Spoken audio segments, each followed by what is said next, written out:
হরে কৃষ্ণ। আমি শম্ভু মণ্ডল, না দেখে কিছু করেছি।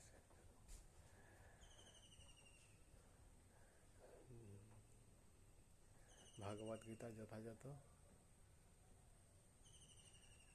নবম অধ্যায়ন রাজগুহযোগ শ্লোক নম্বর 32।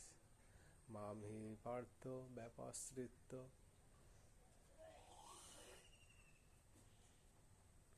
যে অপি সু পাপোজো নয়ঃ স্ত্রিয় বৈশ্যাস্তথা শূদ্রান্তে ওপি জান্তি পরম গতিম।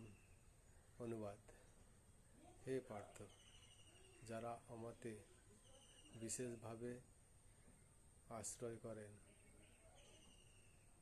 করেন তারা স্ত্রী,